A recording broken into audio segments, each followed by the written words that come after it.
और चलिए शुरुआत इस वक्त की बड़ी खबर के साथ करेंगे। भोपाल से मिल रही है बड़ी खबर। लोकसभा चुनाव से पहले निर्वाचन आयोग की पैनी नजर है। निर्वाचन आयोग ने अभी तक 103 करोड़ रुपए से ज्यादा की सामग्री जब्त कर ली है। 16 मार्च से अभी तक 13 करोड़ 77 लाख से ज्यादा नकदी निर्वाचन आयोग ने जब्त की है। निर्वाचन आयोग ने 24 करोड़ 64 लाख रुपए से ज्यादा की अवैध शराब जब्त की। इसके साथ ही 14,780 किलोग्राम से ज्यादा मादक पदार्थ भी जब्त किया है।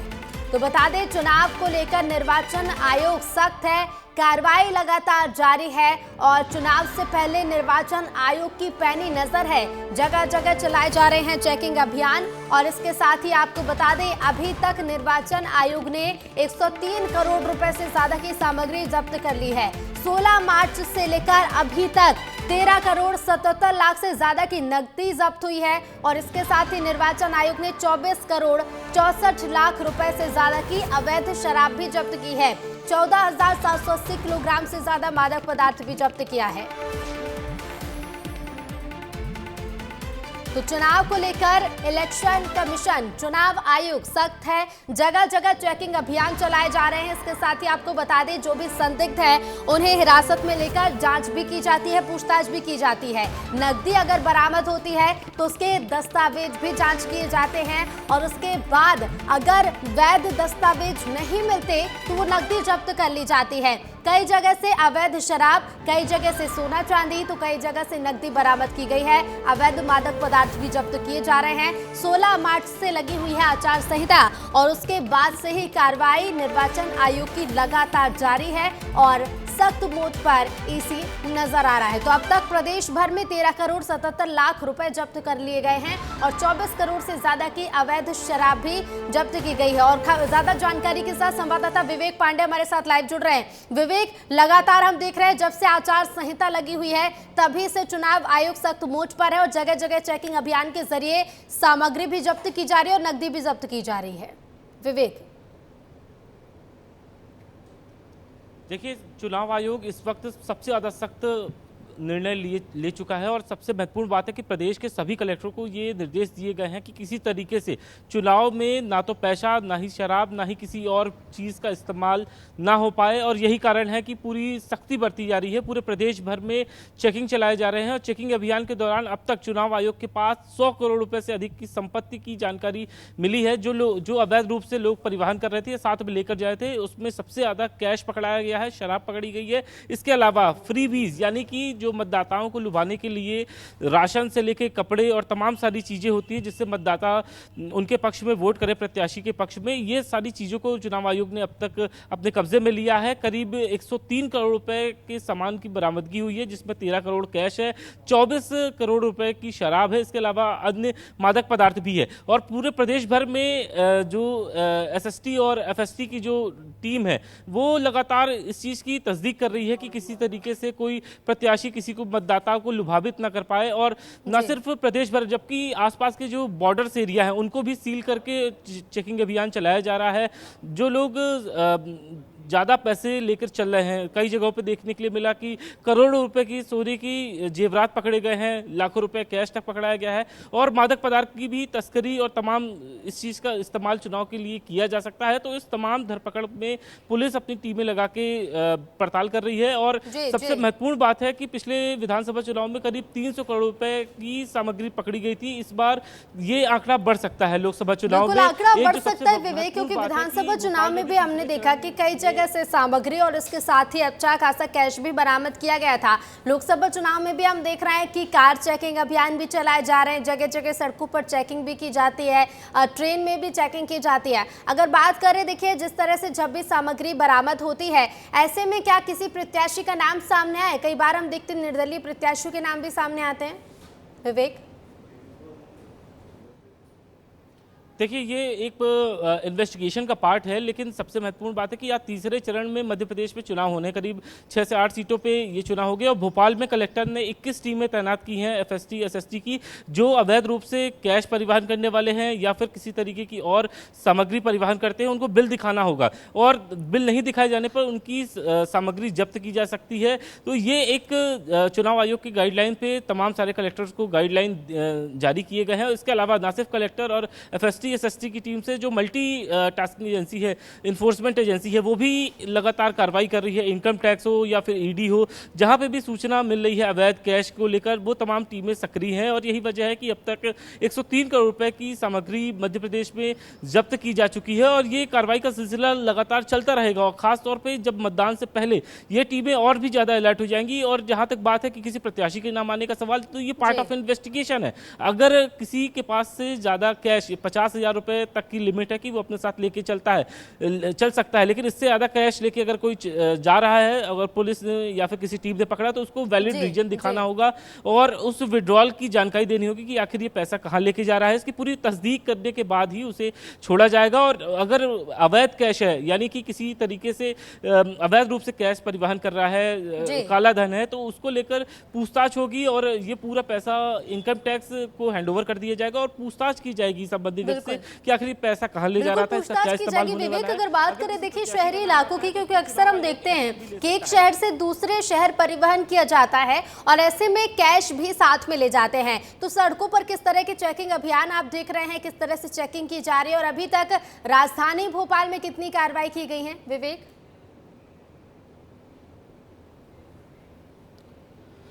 देखिए, राजधानी में लगातार कार्रवाई चल रही है। शहर में आज से ही 21 पॉइंट तैनात कर दिए गए हैं और भोपाल के आसपास के जो क्षेत्र है, राजगढ़ है और सीहोर, विदिशा, ये जो इधर का क्षेत्र है, ये भोपाल के आसपास की जो तमाम टीमें हैं वो वहाँ पे मुस्तैद करा दी गई हैं। और इस बात की निगरानी रखी जा रही है कि जो बस है या फिर जीप है या फिर और भी जो व्हीकल्स है, वो उनको तलाश किया जा रहा है और वहाँ पे अगर कैश बरामद होता है तो फिर उनसे पूछताछ की जा रही है। क्योंकि देखिए शहरी इलाकों में भी इस तरह से चेकिंग बढ़ाई जा रही है। लौटूंगी मैं आपके पास। तो देखिए, लोकसभा चुनाव करीब है और भोपाल में चौकसी बढ़ेगी। भोपाल में 21 जगह पर चेकिंग पॉइंट बनाए जाएंगे। 50,000 नगद और सोना चांदी लेकर निकले तो देना पड़ेगा उसका हिसाब।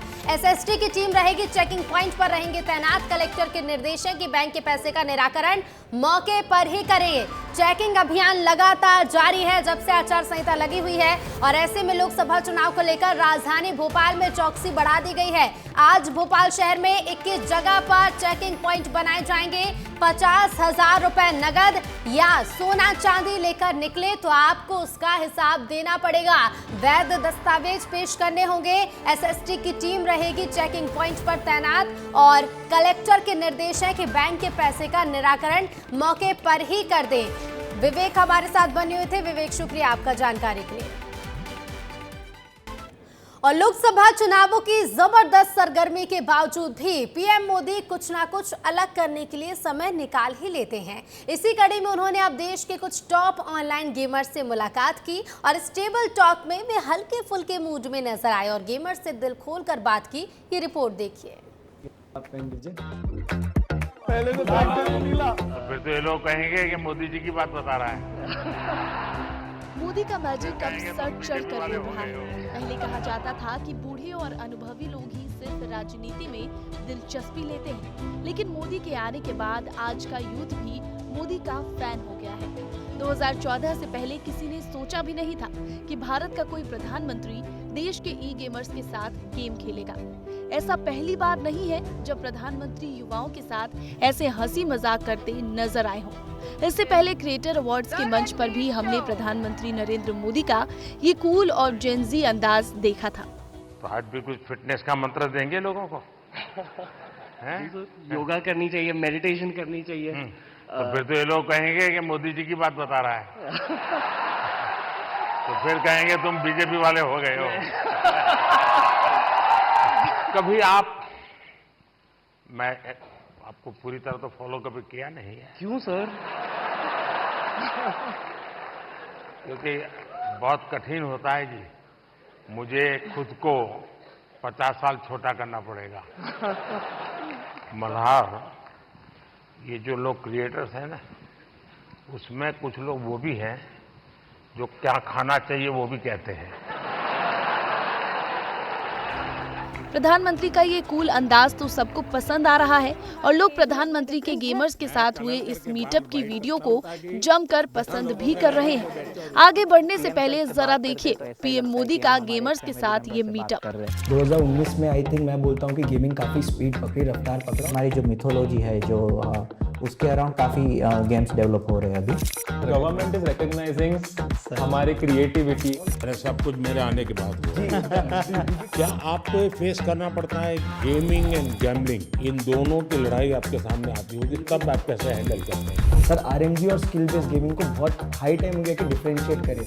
और क्या लगता है लड़कियों का इसमें आना कितना संभावना बढ़ती? प्रधानमंत्री का युवाओं के बीच बढ़ते क्रेज के मायने क्या हैं और कहीं न कहीं प्रधानमंत्री के इन कार्यक्रमों के जरिए बीजेपी फर्स्ट टाइम वोटर और युवा वोटर को साधने की कोशिश में लगी है।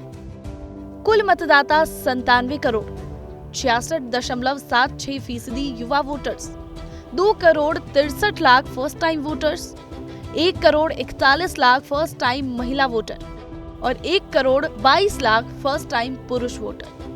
ये पहली बार नहीं है जब प्रधानमंत्री नरेंद्र मोदी यूथ के साथ ऐसा सीधा संवाद करते नजर आए हों। इससे पहले प्रधानमंत्री 75 हार्ड डे चैलेंज वाले अंकित बैनपुरिया के साथ बातचीत का वीडियो उन्होंने अपने सोशल मीडिया अकाउंट से शेयर किया था।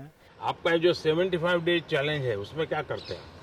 उसमें 5 रूल फॉलो करने हैं। एक तो 2 टाइम वर्कआउट हो, उसमें 2 टाइम होना चाहिए। हाँ 2 टाइम होना चाहिए, अलग अलग होना चाहिए। एक इंडोर हो एक आउटडोर हो, दोनों आउटडोर हो तो जब भी कोई दिक्कत नहीं है। दूसरा 4 लीटर पानी, एक बुक पढ़नी है 10 पेज कोई भी बुक हो, उसमें मैं अपनी पुराण पढ़ डालना कर रहा हूँ। अच्छा, पहले श्रीमद् भागवत गीता पढ़ी थी, अब शिव पुराण पढ़ डालना कर रहा हूँ। ऐसे ही परीक्षा पे चर्चा जैसे कार्यक्रम के जरिए मोदी यूथ के फेवरेट बन गए। लेकिन ये पक्का है कि नींद के विषय में भी अगर एक बार रील पर चढ़ गए, एक के बाद एक रील देखते ही गए, छुपाना चाहते हो ना? कितना समय बीत गया पता नहीं, कितनी नींद खराब हो गई पता नहीं। दिन ब दिन प्रधानमंत्री का युवाओं में क्रेज बढ़ता जा रहा है। जहां प्रधानमंत्री डिजिटल कैंपेन को बढ़ावा दे रहे हैं और महिलाओं के लिए गेमिंग में नए रास्ते तलाशने की बात कर रहे हैं, तो वहीं इसके विपक्ष कंटेंट क्रिएटर जैसे अवार्ड शो को कराने के पीछे मोदी पर युवाओं को बिगाड़ने का आरोप लगा रहा है। दिन भर उठाते हैं मोबाइल, ये और यूं नीचे ऊंचे ऐसे दिन भर मोबाइल पे लगे रहते हैं। ये मोदी जी ने इस मोबाइल से देश के नवयुवकों का भविष्य का सर्वनाश कर। विपक्ष भले ही प्रधानमंत्री पर बच्चों को बिगाड़ने जैसे आरोप लगा रहा हो, लेकिन आज के समय में पीएम मोदी की युवाओं से बढ़ती लोकप्रियता को कोई भी अनदेखा नहीं कर सकता। Indian gaming peak. Madhya Pradesh की 29 सीटों पर फतह के लिए बीजेपी और कांग्रेस दोनों ही पार्टियों ने पूरी ताकत लगा दी है। मध्य प्रदेश में 4 चरणों में होने वाले हैं चुनाव और पहले चरण के चुनाव 19 अप्रैल को हैं, जिसमें 6 लोकसभा सीट आती है, सीधी, शहडोल, जबलपुर, मंडला, बालाघाट और छिंदवाड़ा। इनमें से महाकौशल की 4 सीटें हैं। महाकौशल की इन 4 सीटों को जीतने के लिए बीजेपी और कांग्रेस दोनों ही पार्टियों का फोकस आदिवासी वोटर्स पर है और दोनों ही पार्टियों के नेताओं के ताबड़तोड़ दौरे भी हो रहे हैं।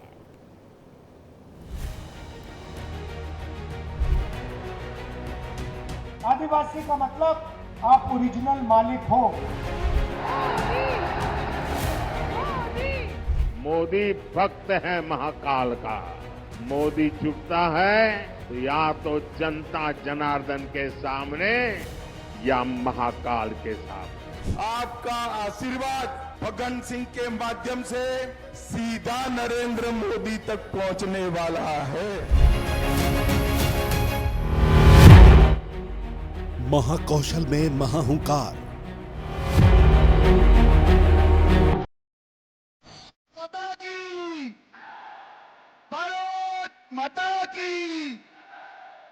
महाकौशल में 4 सीटों को जीतने के लिए पार्टियों ने झोंकी ताकत।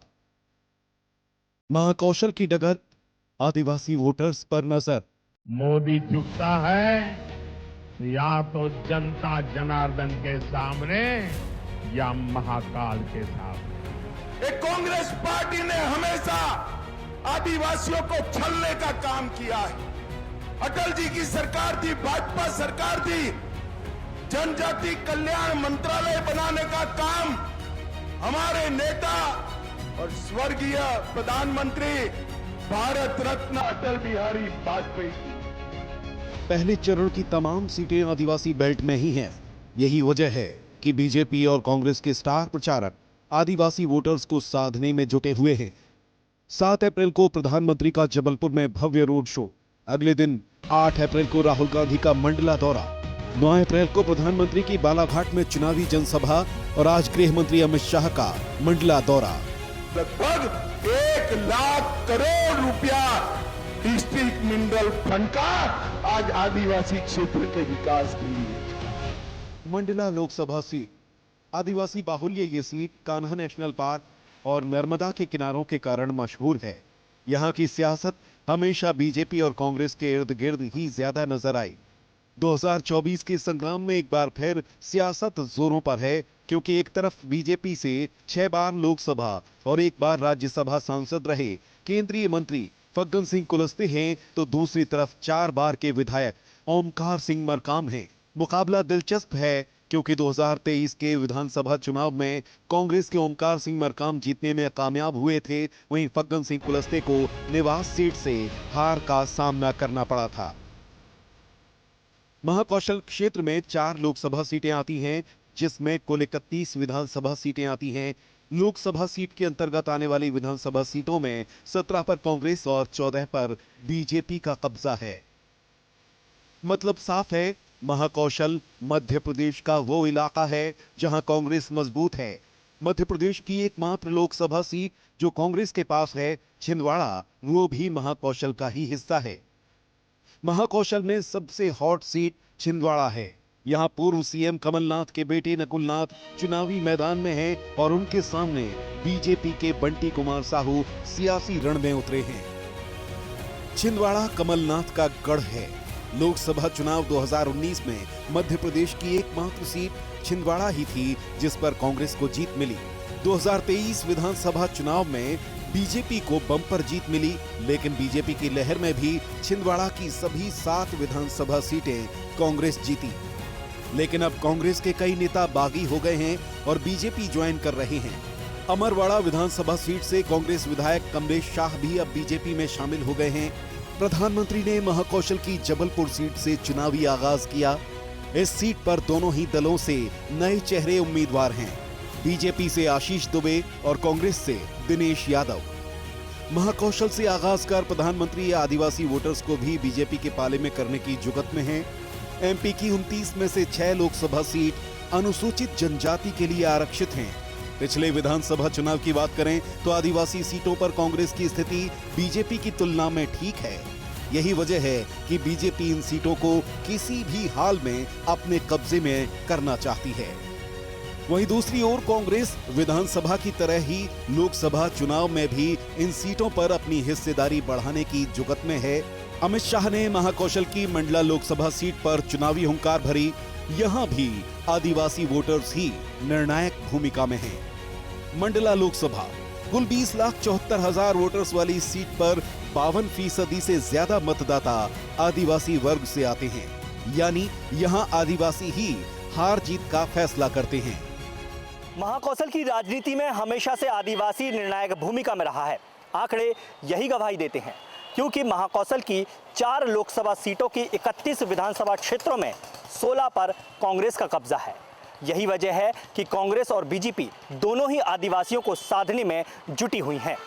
2018 और 2023 के विधानसभा चुनाव में तो आदिवासियों ने कांग्रेस का साथ दिया। यही वजह है कि बड़ी संख्या में कांग्रेस के विधायक जीत कर आए। लेकिन अब 2024 के लोकसभा चुनाव में आदिवासी किसका साथ देता है, ये आने वाले चुनाव परिणाम बताएंगे। महाकौशल में बालाघाट लोकसभा सीट भी आती है। बालाघाट सीट से इस बार कांग्रेस और बीजेपी दोनों ही पार्टियों ने नए उम्मीदवार उतारे हैं। कांग्रेस ने सम्राट सारस्वत को टिकट दिया है, जबकि बीजेपी ने भारती पारधी को उम्मीदवार बनाया है। बालाघाट लोकसभा में 8 विधानसभा सीटें आती हैं, जिनमें 6 बालाघाट जिले में और 2 सिवनी जिले की हैं, जिसमें सिवनी की दोनों सीटें बीजेपी के पास हैं, जबकि बालाघाट जिले की 6 विधानसभा सीटों में से 4 कांग्रेस और 2 बीजेपी के कब्जे में हैं। यानी पिछले विधानसभा चुनाव में बालाघाट में कांग्रेस मजबूत रही और यही वजह है कि इस बार बीजेपी कोई कसर नहीं छोड़ना चाहती। मध्य प्रदेश में 20% आदिवासी वोटर्स हैं। यही वजह है कि दोनों ही पार्टियों का फोकस आदिवासी वोटर्स पर है। पार्टियों के दिग्गज लगातार दौरे कर आदिवासियों को साधने की कोशिश में जुटे हैं। अब देखना होगा कि 24 के सियासी संग्राम में आदिवासी किसका साथ देंगे। खबरों में आगे बढ़ेंगे, बात करेंगे इंदौर की, जहां नकाबपोश कटर गैंग का आतंक देखने को मिल रहा है। चंद मिनटों में चोरी कर 2 पहिया वाहन लेते हैं और इसके साथ ही आपको बता दें बदमाशों की करतूत सीसीटीवी में कैद की हुई है। 15 दिनों में 1 दर्जन वाहन चोरी किए गए। कटर गैंग ने पुलिस की नाक में दम मचा रखा है। परदेशीपुरा थाना पुलिस आरोपियों की तलाश में जुटी हुई है। तो इंदौर में नकाबपोश कटर गैंग का आतंक देखने को मिल रहा है। चंद मिनटों में चोरी कर लेते हैं 2 पहिया वाहन और बदमाशों की करतूत सीसीटीवी में कैद भी हुई है। 15 दिनों में 1 दर्जन वाहन अब तक चोरी किए जा चुके हैं और कटर गैंग ने पुलिस की नाक में दम मचा रखा है। परदेशीपुरा थाना पुलिस आरोपियों की तलाश कर रही है। तो इंदौर में नकाबपोश कटर गैंग का आतंक देखने को मिल रहा है और इसका एक सीसीटीवी भी सामने आया है, जिसमें नकाबपोश कटर गैंग कैद हुआ है। चंद मिनट में ये 2 पहिया वाहन पार कर देते हैं और इसके साथ ही आपको ये भी बता दें कि बदमाशों की करतूत सीसीटीवी में कैद भी हुई है। चंद मिनटों में चोरी की वारदात को अंजाम देते हैं और 2 पहिया वाहनों को अपना निशाना बनाते हैं। 15 दिनों में, महज 15 दिनों में करीब 1 दर्जन वाहन इस गैंग के जो बदमाश हैं वो चोरी कर चुके हैं और पुलिस के नाक में इस गैंग ने दम मचा रखा है।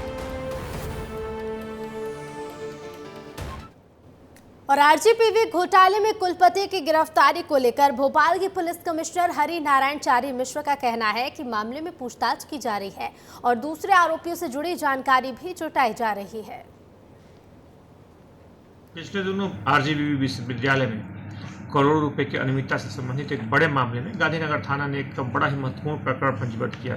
इस पूरे मामले में पुलिस की टीम सभी लोगों की तलाश कर रही थी। 3 आरोपियों को पूर्व में गिरफ्तार किया जा चुका था, लेकिन इसमें पुलिस को आज बड़ी सफलता मिली, जिसमें तत्कालीन कुलपति को पुलिस ने गिरफ्तार किया है और साथ ही साथ इसमें पूछताछ की जा रही है। जो तत्कालीन जो भी महत्वपूर्ण इसमें बिंदु हैं, तथ्यों से पुलिस गहनता से पूछताछ करेगी और इस घटना से जुड़े तह तक पहुँच करके इसमें